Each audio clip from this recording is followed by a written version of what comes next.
మనలో చాలా మంది ఆడవారికి 7 శనివారాల వ్రతం చేయాలని కోరిక ఉంటుంది. ముఖ్యంగా కష్టాల్లో ఉన్నప్పుడు, అనుకున్న పనులు జరగనప్పుడు ఈ సప్త శనివారాల వ్రతాన్ని భక్తితో ఆచరిస్తే చాలు స్వామివారి అనుగ్రహం వెంటనే లభిస్తుంది.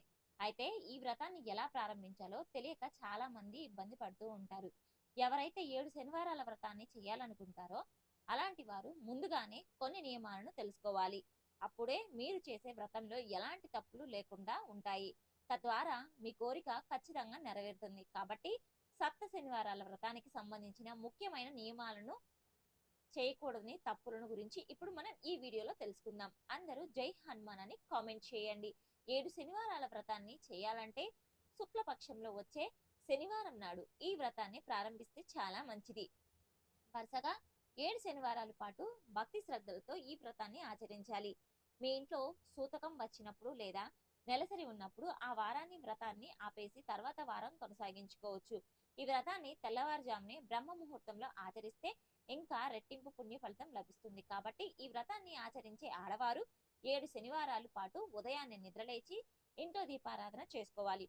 ప్రతి శనివారం ఒకే సమయానికి పూజ చేయడం వల్ల మంచిది. ముఖ్యంగా ఈ వ్రతాన్ని చేసే ఆడవారు శుభ్రమైన పట్టు వస్త్రాలు ధరించి ఇంట్లో పూజ చేసుకుంటే ఇంకా మంచిది. ప్రతి శనివారం తప్పనిసరిగా పూజ గదిని శుభ్రం చేసి బియ్యం పిండితో ముగ్గులు వేసి పూజ గదిని అందంగా అలంకరించుకోవాలి. ఈ వ్రతాన్ని చేయాలంటే వెంకటేశ్వర స్వామి చిత్రపటాన్ని మీ పూజ గదిలో ఈశాన్యంలో ఒక చెక్క పీటని వేసి పీఠం పైన ఒక వస్త్రాన్ని పరిచి వెంకటేశ్వర స్వామి చిత్రపటాన్ని పెట్టుకోవాలి. తూర్పు లేదా ఉత్తర దిశగా పెట్టుకోవాలి. ఏ వ్రతాన్ని ప్రారంభించినా ముందుగా గణపతిని పూజించుకోవాలి. కాబట్టి ముందుగా గణపతిని పూజించుకోవాలి. తర్వాత వ్రతాన్ని ప్రారంభించాలి. ఈ వ్రతాన్ని ప్రారంభించేటప్పుడు మీ కోరిక త్వరగా నెరవేరాలని మీ మనసులోని సంకల్పాన్ని వెంకటేశ్వర స్వామికి చెప్పుకోవాలి. ఈ వ్రతాన్ని ప్రారంభించిన మొదటి శనివారం నాడు స్వామివారికి ముడుపు కట్టాలి. ఒక పసుపు రంగు లేదా కాటన్ వస్త్రాన్ని లేదా తెల్ల వస్త్రాన్నైనా తీసుకొని ఆ వస్త్రంలో కొన్ని పసుపు అక్షంతలు, గుప్పెడు బియ్యం, ఒక చిన్న బెల్లం ముక్క స్వామివారికి ఇష్టమైన తులసి దళాలను అలాగే మీకున్న స్తోమతను బట్టి ఎంతో కొంత దక్షిణ పెట్టి ముడుపు కట్టాలి. ఈ ముడుపుకు పసుపు కుంకుమలు పెట్టి 3 ముడులు వేయాలి. 7 శనివారాల పాటు ఈ ముడుపును స్వామివారి ఫోటో ముందే పెట్టాలి. ఇక స్వామివారికి నైవేద్యంగా నువ్వులు బెల్లంతో చేసిన 7 చిమ్మిరి ఉండలను నైవేద్యంగా సమర్పించుకోవాలి. అలాగే వడపప్పు పానకం కూడా నివేదించాలి. అలాగే మీకున్న స్తోమతను బట్టి కొన్ని రకాల పండ్లు కూడా సమర్పించుకోవచ్చు. ముఖ్యంగా ఈ వ్రతాన్ని చేసేటప్పుడు స్వామివారి ముందు 7 పిండి దీపాలను ఖచ్చితంగా వెలిగించాలి. బియ్య పిండిలో బెల్లం తురుము, ఆవు నెయ్యి, కొన్ని నీళ్లు పోసి ఈ పిండిలో 7 పిండి దీపాలను తయారు చేసుకోవాలి. ఈ పిండి దీపాలకు గోవింద నామాలను పెట్టుకోవాలి. దీపం కింద 2 తమలపాకులను పెట్టి పిండి దీపంలో ఆవు నెయ్యి పోసి ఒక్కొక్క దీపంలో 7 వత్తులు వేసి దీపారాధన చెయ్యాలి. ఈ విధంగా 7 పిండి దీపాలను వెలిగించి ప్రతి శనివారం ఈ వ్రతం పూర్తయిన తర్వాత కొండెక్కిన పిండి దీపాలను తీసి ప్రవహించే నదులలో వేయాలి. 7 శనివారాలు పూర్తయిన తర్వాత తిరుమలకు గాని, చిన్న తిరుపతికి కానీ, మీ దగ్గరలో ఉన్న వెంకటేశ్వర స్వామి దేవాలయానికి కానీ వెళ్ళి ముడుపును జాగ్రత్తగా హుండీలో వేయాలి. అలాగే వెంకటేశ్వర స్వామిని దర్శించుకున్న తర్వాత 3 కత్తెరలను కానీ, తల నీలాలను కానీ సమర్పిస్తే చాలా శుభప్రదం. ఈ 7 శనివారాల పాటు వెంకటేశ్వర స్వామి పటానికి ఖచ్చితంగా తులసి మాలను సమర్పించుకోవాల్సిందే. ఈ వ్రతాన్ని చేసేవారు పగటి పూట అస్సలు నిద్రపోకూడదు. అలాగే మధ్యాహ్నం సమయంలో ఒక పూట ఉపవాసం ఉండాలి. పూజ స్వామివారికి నివేదించిన నైవేద్యాన్ని సాయంత్రం పూట భోజనం చేసేటప్పుడు అలాగే ప్రతి శనివారం మీ నుదుటి పైన గోవిందనామం బొట్టును తప్పక పెట్టుకోవాలి. ఈ వ్రతాన్ని ఆచరించేవారు ప్రతి శుక్రవారం అలాగే శనివారం ఖచ్చితంగా బ్రహ్మచర్యం పాటించాలి. అలాగే మీకు ఆరోగ్యం సహకరిస్తే నేలపైన నిద్రించవచ్చు. ఈ వ్రతాన్ని చేసేటప్పుడు వెంకటేశ్వర స్వామి మంత్రాలను, గోవింద నామాలను, అష్టోత్తర శతనామావళి, సుప్రభాతం వంటివి జపించాలి. ఈ మంత్రాలు జపించలేని వారు గోవింద నామాలను చదువుకోవచ్చు లేదా ఓం నమో వెంకటేశాయ. స్వామివారి పూజలో పసుపు రంగు చామంతి పూలు ఉపయోగిస్తే చాలా శుభకరం. పూజ చివరిలో స్వామివారికి మంగళహారతి సమర్పించి ఒక కొబ్బరికాయను పగలగొట్టి వ్రత కథను చదివి తలపై అక్షంతలు వేసుకు మీ పూజను ముగించుకోవచ్చు. ప్రతి శనివారం ఉదయం పూట ఖచ్చితంగా దీపారాధన చేయాలి.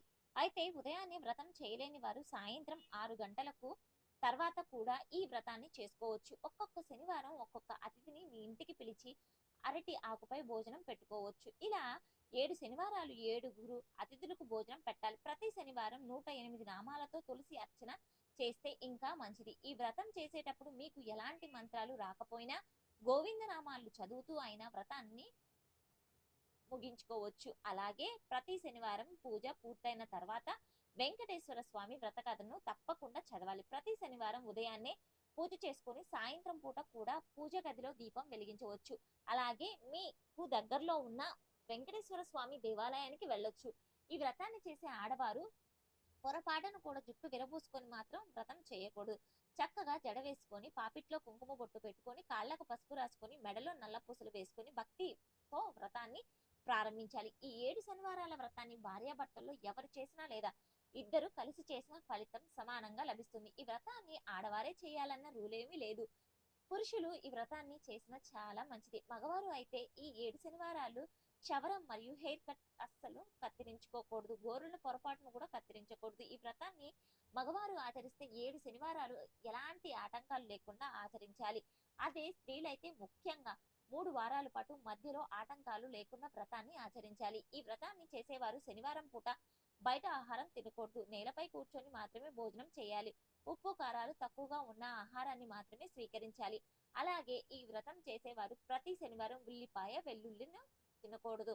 శనివారం రోజున గ్రహణం ఏర్పడితే ఆ రోజున ఈ వ్రతాన్ని చేయకూడదు. ఈ 7 శనివారాలు మీ ఇంటి గుమ్మాన్ని అందంగా అలంకరించుకోవాలి. గడపలకు పసుపు రాసి కుంకుమ బొట్లు పెట్టుకొని గుమ్మానికి మామిడి తోరణాలతో కడితే మీ ఇంట్లోకి దైవశక్తులు ఆకర్షిస్తాయి. ఈ వ్రతాన్ని ఆచరించేవారు ప్రశాంతంగా ఉండాలి. ఎవరితోనూ గొడవలు పడకూడదు. అలాగే ఎవరితోనూ అబద్ధాలు పొరపాటును కూడా చెప్పకూడదు. కోపతాపాలతో వ్రతాన్ని ఆచరిస్తే ఎలాంటి ఫలితం కూడా పొరపాటును కూడా ఉండదు. పూజలో స్వామి వారికి సమర్పించిన నైవేద్యాన్ని 10 మందికి ప్రసాదంగా పంచిపెట్టండి. మీ పూజకు ఇంకా రెట్టింపు పుణ్య ఫలితం లభిస్తుంది. ఈ వ్రతాన్ని చేసేటప్పుడు మధ్యలో ఏదైనా పొరపాటున జరిగితే వెంటనే స్వామివారికి క్షమాపణ చెప్పుకోవాలి. ప్రతి శనివారం నాడు పేదలకు ఏదో ఒకటి దానం చేయవచ్చు లేదా బ్రాహ్మణులకు స్వయం పాకంగా దానం చేయొచ్చు. ఈ 7 శనివారాలు జుట్టును కత్తిరించడం, గోళ్లను కత్తిరించడం పొరపాటును కూడా చేయకూడదు. ఈ వ్రతాన్ని పూర్తయిన తర్వాత మీ మొక్కు తీరకపోతే స్వామిపై కోపం చూపించకూడదు. స్వామిపై నమ్మకంతో ఉండాలి. ఖచ్చితంగా సరైన సమయంలో సరైన ఫలితం వస్తుంది. పూర్వం ఒక పేద బ్రాహ్మణుడు ఉండేవాడు. వెంకటేశ్వర స్వామిని భక్తితో కొలిచేవారట. స్వామివారు కనికరించి సప్త శనివారాల వ్రతం ఆచరించమని చెప్పారు. ఆ బ్రాహ్మణుడు స్వామి చెప్పినట్లుగా పూజను చేసి తమ పేదరికం నుండి బయటపడి సుఖ సంతోషాలను పొందారట. కాబట్టి 7 శనివారాలు వ్రతాన్ని చేయాలనుకునేవారు ముందుగానే ఈ నియమాలను తెలుసుకొని వ్రతాన్ని ప్రారంభించడం చాలా మంచిది. అలానే భక్తితో ఆచరిస్తే చాలు, ఎలాంటి కోరికను ఇట్టే నెరవేరిపోతుంది. ఆ వెంకన్న అనుగ్రహంతో మీ కష్టాలన్నీ వెంటనే తీరిపోతాయి. అంతటి శక్తి ఈ సప్త శనివారాల వ్రతానికి ఉంటుంది.